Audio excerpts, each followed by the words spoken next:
Mari kita bersatu dalam doa. Bapa di sorga, kami bersyukur buat pemeliharaan-Mu yang sempurna dalam kehidupan kami. Kami ada saat ini sebagaimana kami ada, kami menyadari Tuhan, bukan karena kuat dan hebat kami, tetapi karena Roh Kudus yang masih memberikan kami kesempatan, masih memberikan kami penopangan, agar kami Tuhan mampu berdiri di jalan-Mu. Terima kasih Tuhan Yesus, kami bersyukur atas perkenanan-Mu dalam hidup kami.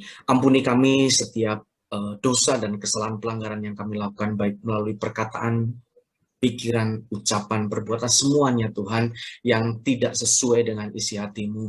Tuhan tolong ampuni kami. Ajar kami Tuhan, pulihkan hidup kami, agar semakin hari Tuhan kami boleh semakin mengasihi Engkau, semakin hari kami boleh semakin hidup berkenan di hadapan Tuhan.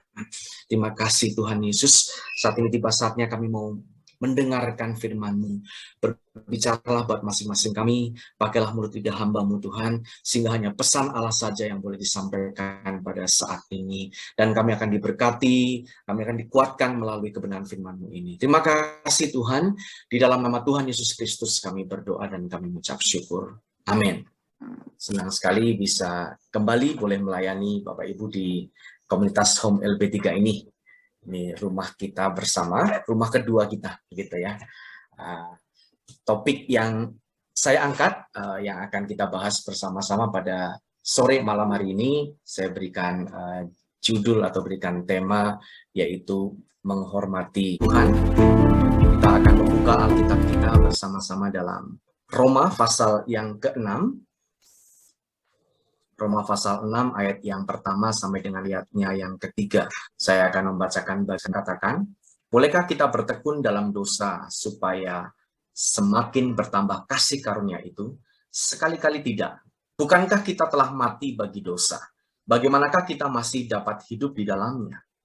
Atau tidak tahukah kamu bahwa kita semua yang telah dibaptis dalam Kristus telah dibaptis dalam kematiannya? Puji nama Tuhan, Bapak Ibu Saudara sekalian.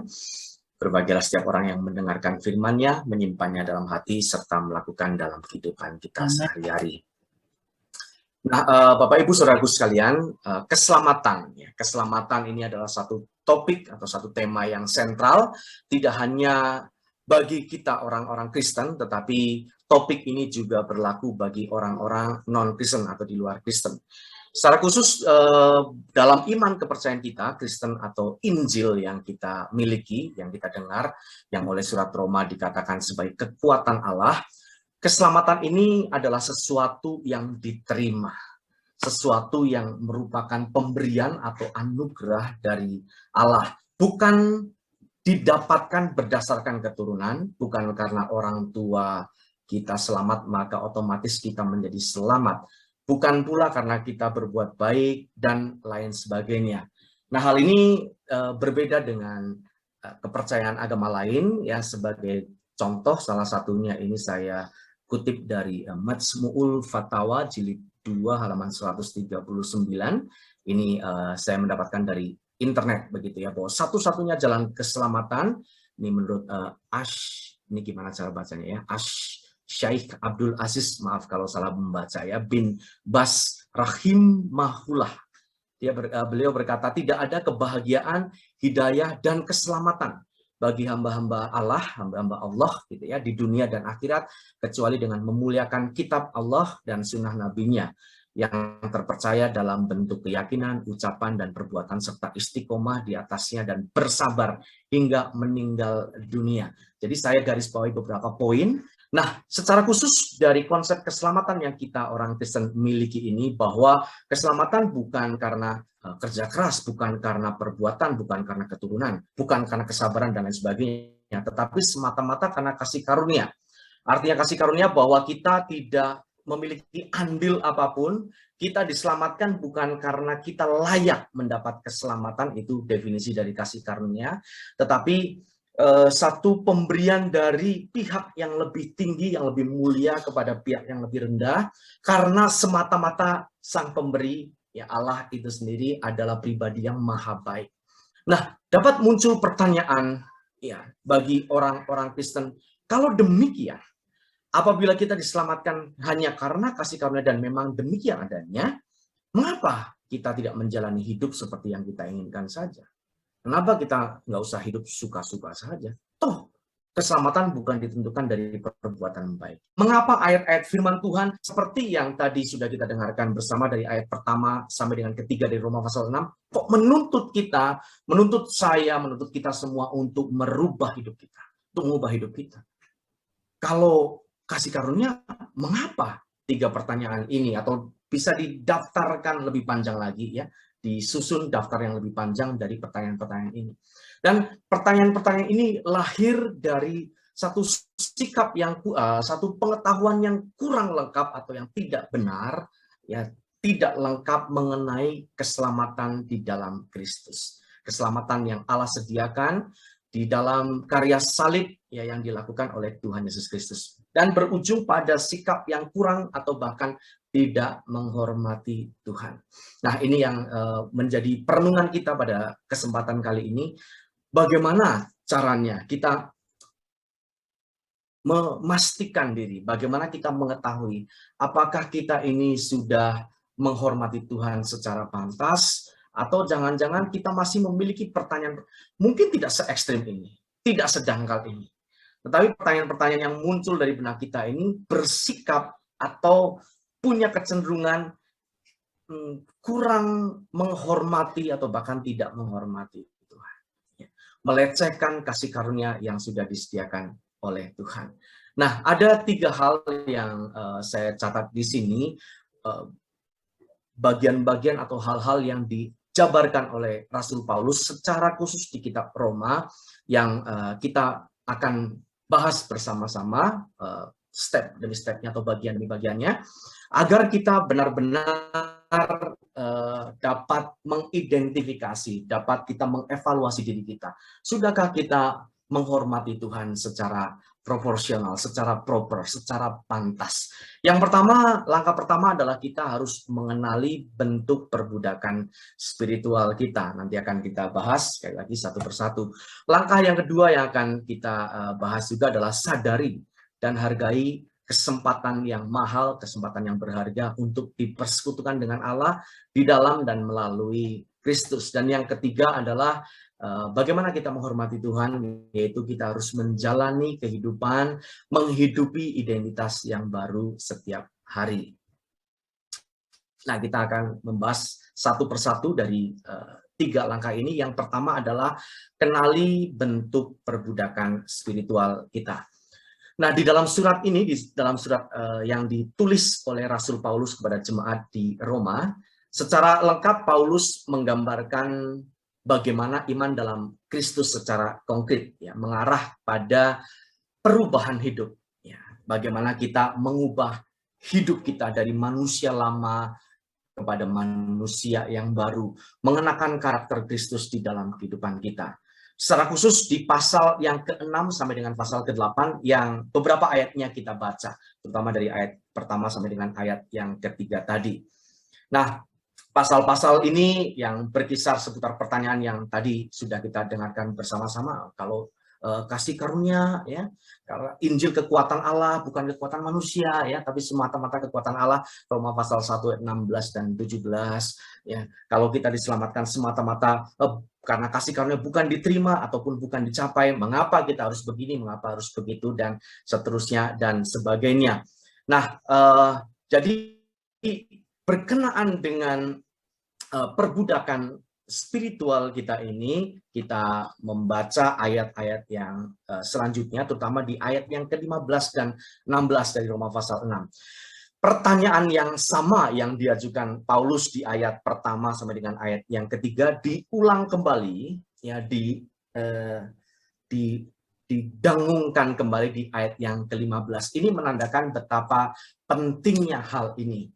Paulus mau memastikan supaya jemaat di Roma, dan kita yakini bahwa Allah juga ingin kita tidak meleset, tidak misunderstanding, tidak salah memahami akan hal ini, karena pertanyaan ini bersifat sangat krusial, sangat penting sekali.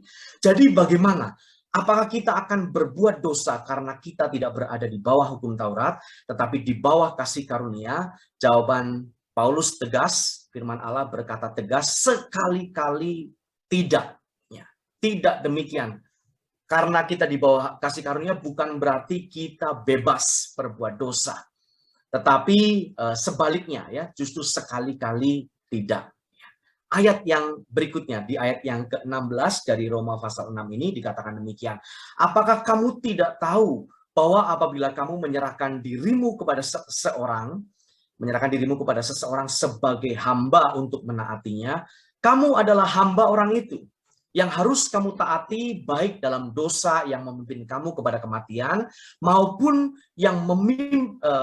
dalam ketaatan yang memimpin kamu kepada kebenaran. Nah, dari dua ayat ini ya yang merupakan pengulangan dari pertanyaan Rasul Paulus di ayat pertama dan ketiga pasal yang sama, Roma 6 ini, kita dapat menyimpulkan ada dua kemungkinan, Bapak Ibu.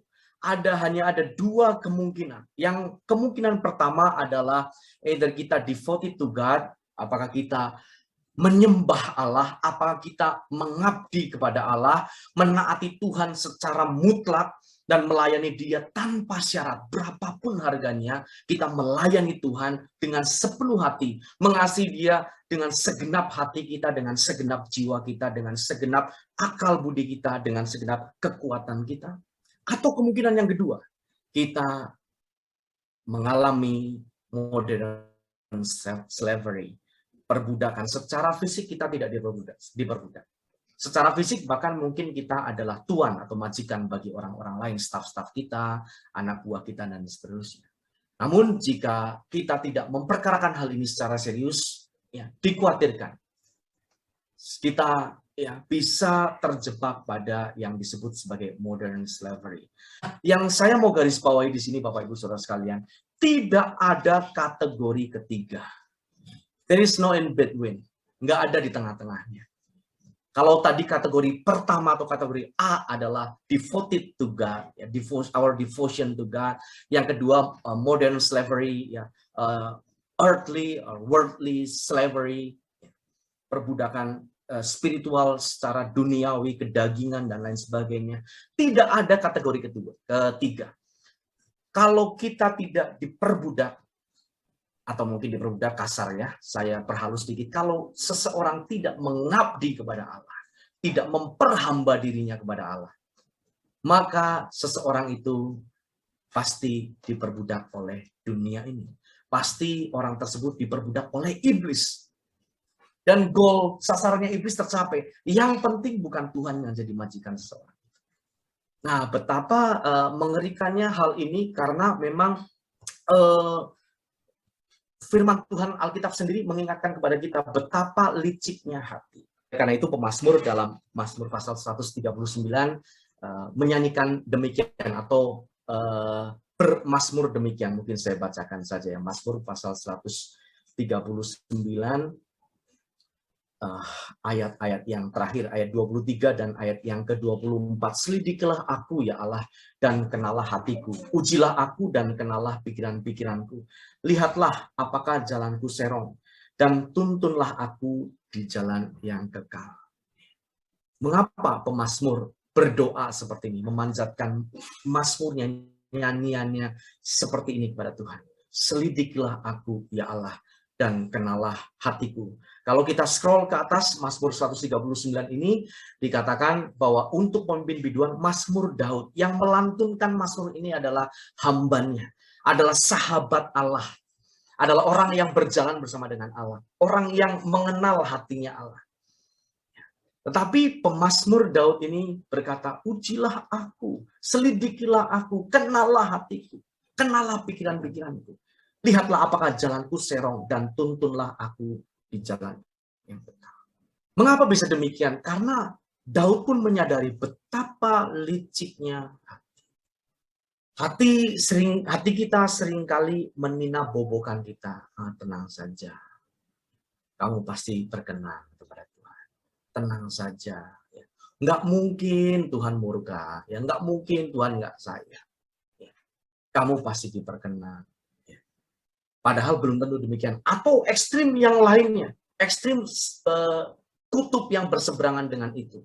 Dituduh sebaliknya. Kamu tidak layak, kamu tidak pantas. Tidak mungkin Allah berkenan kepada kamu. Nah, itu licik sekali hati. Tujuannya cuma satu, menjauhkan kita, menjauhkan seseorang dari Tuhan. Kenalilah perbudakan spiritual kita. Tidak mungkin seseorang ini hidup secara sendiri gitu ya. Pasti seseorang ini hidup untuk sesuatu. Pasti orang hidup untuk mengabdi kepada seseorang. Dan pilihannya hanya dua. Kalau tidak mengabdi kepada Allah, pasti mengabdi kepada pihak yang lain selain Allah atau mengabdi kepada iblis. Nah, Rasul Paulus, Bapak Ibu, kemungkinan di ayat-ayat ini, dalam Roma pasal 6 ini, mengacu pada salah satu perintah dari Dekalog atau 10 perintah Allah, yang berkata, jangan ada padamu Allah lain di hadapanku. Roma 6 ayat yang ke-16, apakah kamu tidak tahu bahwa apabila kamu menyerahkan dirimu kepada seseorang sebagai hamba untuk menaatinya, kamu adalah hamba orang itu, yang harus kamu taati baik dalam dosa yang memimpin kamu kepada kematian, maupun dalam ketaatan yang memimpin kamu kepada kebenaran. Opsi yang terakhir adalah mengabdi kepada Allah, diperbudak oleh Allah, dan Allah akan memimpin kita kepada kebenaran. Tapi yang berbahaya apabila seseorang memilih opsi yang pertama, diperhamba oleh dosa, dan dosa itu akan memimpin seseorang kepada kematian. Dan di Keluaran pasal 23 dikatakan, jangan ada padamu Allah lain di hadapanku. Nah, dengan jujur, dengan tulus kita masing-masing mengakui di hadapan Tuhan. Ya. Bukan untuk tidak perlu atau tidak harus kita mengakui, confess ourselves ke orang lain. Gitu ya. Tidak harus, ya tidak harus. Bahkan rasanya tidak perlu. Yang penting masing-masing kita dengan tulus dan dengan jujur kita confess di hadapan Tuhan. Tuhan, selidikilah hatiku. Selama ini siapa yang menjadi master, siapa yang menjadi majikan spiritual saya? Kalau selama ini saya lebih banyak diperbudak oleh hal-hal lain selain dirimu, diperbudak oleh hal-hal lain, diperbudak oleh dunia ini. Kita selama ini mungkin begitu banyak memilih kesenangan-kesenangan yang lain. Begitu mudah dipuaskan hati kita oleh barang-barang, oleh hal-hal yang lain, ya, yang dunia tawarkan pada kita. Ya.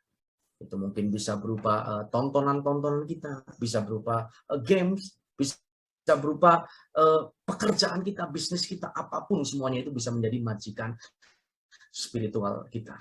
Orang seperti ini dan kita, ya kita yang diperbudak atau diperhamba oleh Allah, dalam kita bekerja, dalam kita berbisnis, melakukan semua tanggung jawab kita melakukannya bukan untuk kesenangan kita, tetapi kita untuk kemuliaan Allah. Yang penting Tuhan disenangkan. Yang penting hati Tuhan boleh dipuaskan melalui dan di dalam kehidupan saya. Hal yang pertama tadi yaitu kenali perbudakan spiritual. Hal yang kedua yang perlu kita lakukan supaya kita bisa menghormati Tuhan dengan pantas. Bagaimana cara kita menghormati Tuhan? Yaitu sadari dan hargai kesempatan untuk dipersatukan dengan Kristus. Kita dapat menjumpai Tuhan melalui firman-Nya dan melalui doa-doa, jam-jam doa pribadi kita. Nah, ini Bapak Ibu, kalau kita tidak waspada, kalau kita tidak berhati-hati, kita bisa terlibat dalam satu rutinitas, satu kebiasaan yang membuat kita menjadi rasanya pudar gitu ya, rasanya kok jadi hambar ya, kok mengiring Tuhan kok begini-begini saja dan seterusnya. Ini akibat atau dikarenakan karena kita seringkali tidak menyadari betapa mahalnya, betapa berharganya kesempatan untuk dipersatukan dengan Kristus. Masih di Roma pasal yang ke-6, ayat yang ke-5. Sebab jika kita telah menjadi satu, jika kita dipersekutukan dengan apa yang sama dengan kematiannya, kita juga akan menjadi satu dengan apa yang sama dengan kebangkitannya. Saya berhenti di sini dulu. Ya. Semua orang Kristen, ya paling tidak sebagian besar gitu ya, sebagian besar orang Kristen, bahkan bisa dipastikan semua orang Kristen ya. Kalau ditanya ya satu pertanyaan yang bodoh gitu ya, silly questions. Kalau mati mau masuk mana? Jawabannya hampir bisa dipastikan ya, jawabannya pasti adalah mati masuk surga. Kalau saya mati, nanti akan dibangkitkan dan dibangkitkan bersama dengan Kristus. Nah, Roma pasal 6 ini menyingkapkan satu kebenaran yang luar biasa, bahwa hanya orang-orang yang menjadi satu dengan apa yang sama dengan kematiannya, yang dapat menjadi satu dengan apa yang sama dengan kebangkitannya. Artinya begini, ada term and condition, ada syarat dan ketentuan yang berlaku, harga yang tidak murah, bahkan harga yang sangat mahal. Seluruh hidup kita, segenap hidup kita disita oleh Tuhan. Ini Injil yang benar seperti itu. Injil yang palsu, oh tenang saja, nggak apa-apa ya. Yang penting selamat. Kalau berbuat dosa, Tuhan Maha Kasih, Allah Maha Baik, Maha Pengasih, Maha Pemurah, Maha Penyayang, ya panjang sabarnya, tenang, pasti diampuni. Nggak perlu minta ampun, ada ajaran yang seperti itu. Darah Kristus, ya, korban Kristus di atas kayu salib, sempurna, lengkap, ya, menebus dosa semua manusia. Dari manusia pertama, Adam dan Hawa, ya, sampai nanti manusia terakhir, semua dosanya sudah ditanggung di atas kayu salib. Tetapi bukan berarti kita tidak perlu minta ampun kepada Tuhan. Karena kita ya diselamatkan, lalu kita jadi boleh berbuat dosa. Nah, ini namanya kurang ajar. Nah, ini namanya tidak menghormati Tuhan. Seperti yang diperkarakan oleh Rasul Paulus dari Roma pasal 6 ayat 1-3 tadi. Ada orang-orang tertentu yang menyalahartikan, yang menyalahgunakan keselamatan anugerah dari Tuhan ini dan mengimplementasikannya secara salah. Karena kasih karunia maka kita bebas berbuat dosa. Maka Allah akan mengampuni apapun bentuk dosa seseorang. Betul, Allah sanggup mengampuni semua dosa kita. Tetapi Allah berurusan dengan kondisi, dengan manusia batiniah kita. Setelah dosa kita diampuni, masih ada tabiat, masih ada potensi, kemungkinan kita untuk berbuat dosa. Nah, itu yang harus kita matikan. Dan untuk itulah kita harus menangis dan menyesal di hadapan Tuhan. Tuhan ampuni, kenapa saya masih memiliki tabiat, masih memiliki potensi kemungkinan untuk berbuat dosa. Waduh, ini bukan perkara gampang ya Bapak Ibu ya. Menyampaikan hal ini rasanya tidak sulit ya, tetapi mempraktekannya itu hal yang berbeda.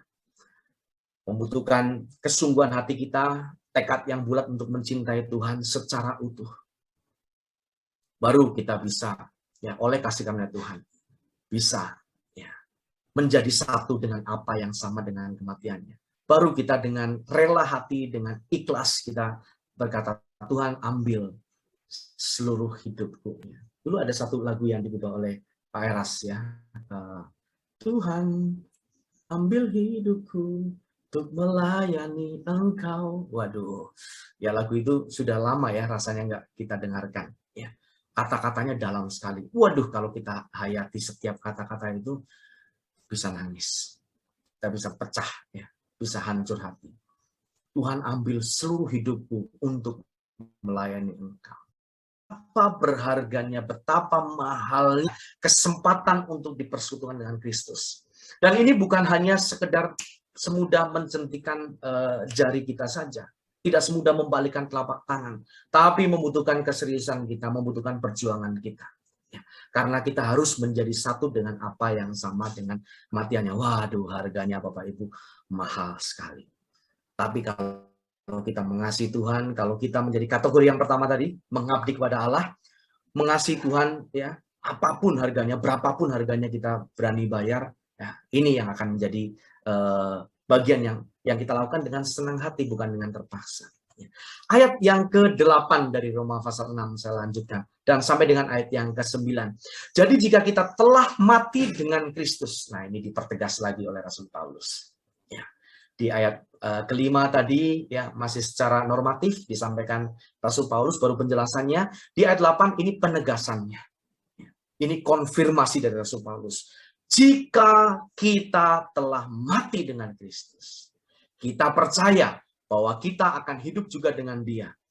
Bapak Ibu, izinkan saya bukan mau merubah isi kalimat, tapi saya kalau boleh memparafrasekan ya dengan kalimat yang berbeda, bukan bermaksud untuk mengajak Bapak Ibu mencoret Alkitab diganti dengan kalimat ini, tidak. Tapi supaya kita bisa melihat dari angle yang berbeda. Saya coba transpose kalimat ini dengan bentuk yang sedikit berbeda. Ya.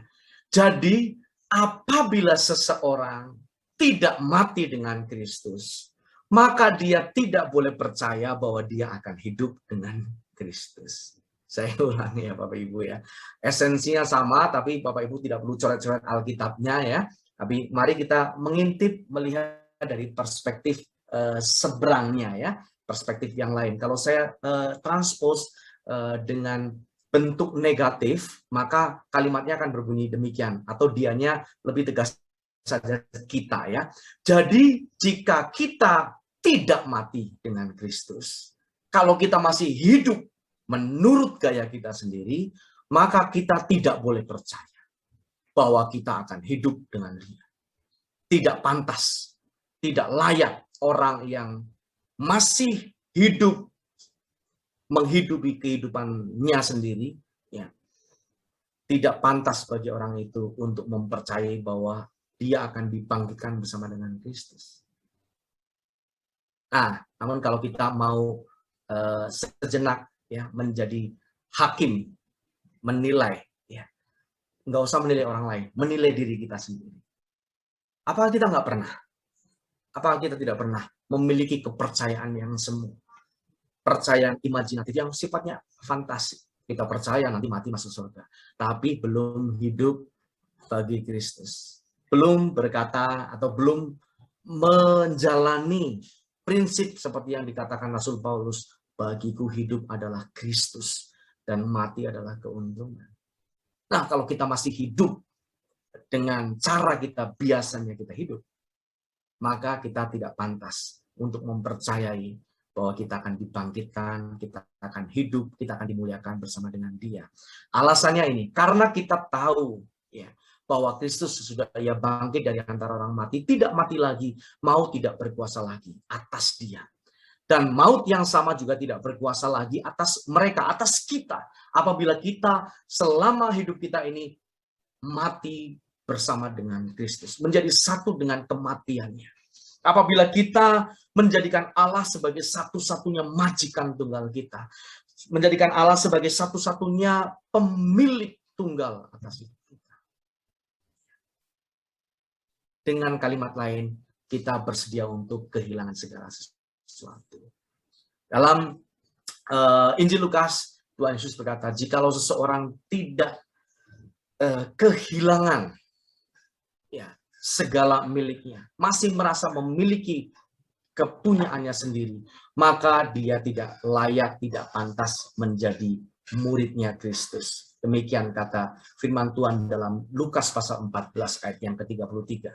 Demikian pula lah tiap-tiap orang di antara kamu yang tidak melepaskan dirinya dari segala miliknya, tidak dapat menjadi muridku.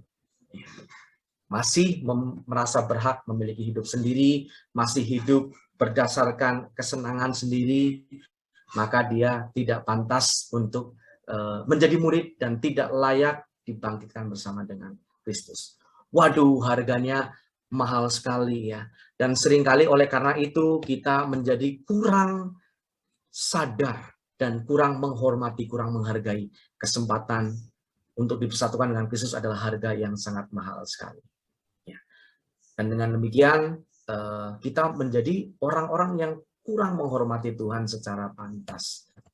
Di dalam Yesaya pasal ke-40 ayat 12 dikatakan demikian, siapa yang menakar air laut dengan lekuk tangannya dan mengukur langit dengan jengkal, menyukat debu tanah dengan takaran, menimbang gunung-gunung dengan dacing, atau bukit-bukit dengan raca. Sebegitu besarnya Allah, dan kita punya kesempatan untuk dipersekutukan dengan Dia. Manusia kecil sekali, sangat insignifikan, sangat tidak berarti ya. Debu di dalam debu, pangkat sekian, kecil sekali. Tapi Allah menciptakan jagat raya yang begitu luas ini. Yang bintang-bintangnya jumlahnya jauh lebih banyak dari butiran pasir yang ada di bumi ini. Tetapi yang lebih menakjubkan Bapak Ibu sekalian, bahwa ada lebih banyak lagi jumlah atom di dalam sebutir pasir dibandingkan dengan jumlah bintang-bintang yang ada di alam semesta. Kalau kita melihat bintang di langit, kalau kita melihat betapa luasnya jagat raya ini, dan pasti jauh lebih besar lagi pencipta segala sesuatu ini. Dan kita memiliki kesempatan untuk dipersekutukan. Tidak ada alasan sebenarnya untuk kita tidak menghargai Allah. Tidak ada alasan untuk kita tidak menghormati Tuhan secara pantas. Nah, oleh karena itu yang terakhir, hidupilah, jalanilah identitas yang baru kita setiap hari. Ya, kita menjalani hari-hari aktivitas kita dengan lebih menghormati Tuhan, lebih menghayati keberadaan Tuhan dalam hidup kita. Ya. Masih di Roma pasal yang ke-6, ayat yang ke-6. Karena kita tahu bahwa manusia lama kita telah turut disalibkan supaya kekuasaan, agar jangan kita menghambakan diri lagi kepada dosa. Ini ayat yang ke-6. Dan saya lanjutkan pembacaan dari Roma pasal 6 ayat 11-12. Hendaknya kamu memandangnya bahwa kamu telah mati bagi dosa, tetapi kamu hidup bagi Allah dalam Kristus Yesus. Sebab itu hendaklah dosa jangan berkuasa lagi di dalam tubuhmu yang fana, supaya kamu jangan lagi menuruti keinginannya. Menghidupi identitas kita yang baru setiap hari artinya bahwa kita tidak mau lagi menuruti tubuh yang fana dan segala keinginannya. Tetapi yang kita hidupi, yang kita hayati dalam kehidupan kita setiap hari adalah bagaimana keinginan Allah dipenuhi, bagaimana rencana kehendak Allah digenapi dalam kehidupan kita, bagaimana hati Allah bisa dipuaskan melalui pribadi kita. Sehingga dari tempat yang maha tinggi Allah melihat ke bawah, ke bumi yang sangat kecil ini, dan melihat ada sosok manusia ya yang bernama masing-masing kita, ya, bernama Pak Agus, bernama Pak Sugeng, bernama Pak Andri Pasaribu, ya, Ibu Yohana, seterusnya, dan wajahnya tersenyum atas kita. Wah, hal yang sangat indah sekali, hal yang sangat luar biasa. Untuk mengakhiri khotbah saya ini, saya mengajak kita berempati terhadap orang yang sangat malang itu. Orang yang menjual cincin ini hanya seharga Rp200.000. Dan kemudian oleh one lucky woman ini terjual seharga lebih dari 12 miliar rupiah. Betapa menyesalnya orang tersebut. Sudah disimpan puluhan tahun, 37 tahun lamanya disimpan di rumah. Tapi dijual dengan harga undervalue, sangat murah sekali. Nah, implikasinya apa Bapak Ibu dalam kehidupan kita? Jangan sampai kita menjadi seorang percaya yang orang Kristen yang hidup selama puluhan tahun, tetapi ternyata kita membawa cincin berharga tanda petiknya, membawa kekayaan sejati selama puluhan tahun ini dengan sikap undervalue terhadap kekayaan yang sejati itu, yaitu Tuhan kita. Jangan sampai kita memiliki sikap yang kurang, apalagi tidak menghormati Tuhan. Hal ini bisa terjadi karena kita tidak menyadari atau tidak mengakui siapa majikan spiritual kita selama ini. Hal ini juga bisa terjadi akibat kita kurang menghormati, kurang menghargai betapa mahalnya kesempatan untuk dipersekutukan dengan Kristus. Dan hal ini bisa terjadi, ya, undervalued, sikap tidak menghormati apabila kita tidak menghidupi identitas yang baru ini setiap hari dalam kehidupan kita. Maka sebagai penutup atau kesimpulannya, apabila kita menyadari dan menjadikan Tuhan sebagai satu-satunya majikan kita, apabila kita menghargai betapa mahalnya, betapa beruntungnya saya, betapa beruntungnya kita memiliki kesempatan dipersekutukan dengan Allah, dengan Kristus, bahwa kita bersedia untuk menjalani identitas yang baru setiap hari, maka dengan demikian kita akan menghormati Tuhan secara pantas. Sekian sharing dari saya, amin. Waktu selanjutnya saya serahkan kepada Pak Junedi yang akan menuntun kita dalam sharing, ya, ataupun diskusi. Silakan Pak Junedi. Terima kasih Pak Yehuda. Firman Tuhannya luar biasa, sudah memberkati kita semua. Bapak Ibu, kalau seperti biasa kita akan memberi kesempatan Bapak Ibu untuk bertanya. Tapi ya, terima kasih Pak Yehuda, Pak Sugeng dan Pak Andri. Ini sangat memberkati Pak, betul. Jadi saya introspeksikan ke diri saya gitu Pak ya. Menghormatin itu kalau di dalam militer Pak, itu sangat-sangat wajib sekali Pak. Sampai cara menghormat aja itu ada aturannya. Jadi tangan harus merapat, kaki harus rapat. Wah, dan itu harus diperlihatkan dengan mimik muka yang tidak boleh cemberut, tidak boleh apa Pak. Jadi saya sangat terkesan dengan ini bahwa menghormati Tuhan itu memang adalah suatu respon bagaimana kita harus meresponinya itu Pak. Dengan sikap yang bagaimana. Dan juga pasti ada konsekuensinya. Kalau dia tidak menghormati, pasti ada konsekuensi. Nah, dalam kehidupan ini yang saya selama ini geluti Pak, berapa puluh tahun ini, bahwa kita saja menghormati bendera itu Pak. Itu kita harus sikap sempurna menghadap penuh. Menghormati atasan yang memberikan kita pekerjaan ataupun job ataupun yang lain. Waduh Pak, kita harus begitu datang itu kita sikap sempurna, kita sangat harus respect betul-betul. Kalau kita kelihatan muka kita cemberut, pasti ditegur. Nah, ini sangat tadi dengan tadi firman Tuhan yang telah disampaikan bahwa memang kita ini betul-betul harus menjadi budak, Pak. Jadi budak Allah betul. Jadi harus betul-betul menyatu seperti tadi kata Pak Sugeng itu. Betul-betul gitu. Karena kalau tidak, bagaimana kita bisa menghormati Allah gitu, ya kan? Dari sikap kita itulah kita akan terlihat, Pak. Bagaimana apakah dia menghormati Allah atau tidak? Bukan karena dari teori atau apa, tapi dia dalam sikapnya dia itu bagaimana. Saya contohkan, Pak. Saya sering menegur misalnya anak saya kalau dia berdoa tidak lipat tangan, waduh saya marah, Pak. Saya bilang kamu bagaimana menghormati Allah? Kalau sikapmu seperti itu. Karena kita harus tunduk. Betul-betul lipat tangan. Apa arti lipat tangan? Menyatukan hati kita. Jadi bagaimana saya bilang kalau orang berdoa, terus tangannya kemana-mana, terus sampai apa, ya Tuhan juga marah. Juga. Karena sikap kita tidak menunjukkan menghormati Allah. Itu dari segi yang fisik yang kita lihat. Ya kan? Belum kedalamannya. Ya.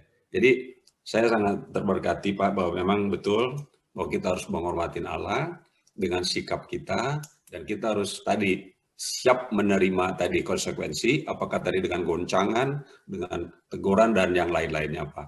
Nah itulah bagaimana kita meresponinya sehingga kita memiliki sikap yang benar untuk menghormati Allah. Mungkin itu Pak. Terima kasih. Terima kasih Pak Albikar.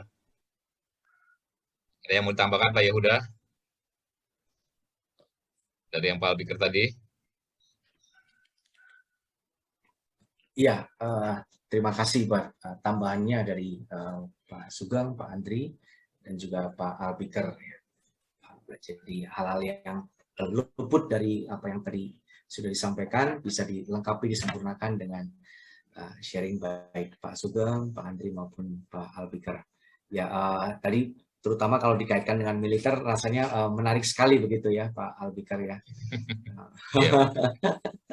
Karena memang hal penghormatan ini sangat kental sekali kalau di dunia militer gitu. Ya, kehormatan itu segala-galanya Pak kalau di militer. Betul ya, iya. Oke.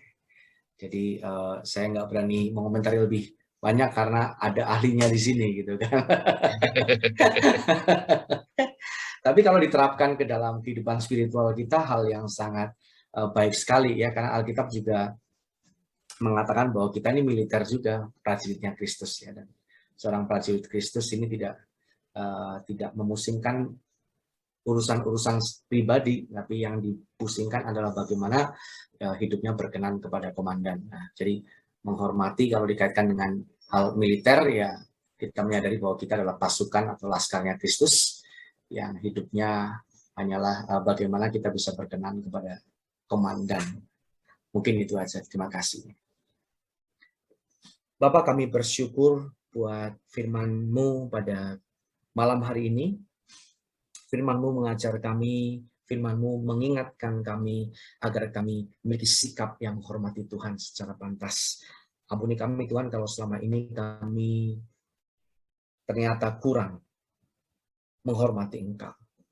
Dan kami berkomitmen, kami bertekad untuk memiliki sikap yang hormat akan Kau lebih lagi Tuhan. Agar kami memiliki sikap hormat yang pantas di hadapan Tuhan. Agar kami menjadikan Engkau sebagai satu-satunya kekayaan yang sejati, satu-satunya hal yang paling bernilai dalam kehidupan kami.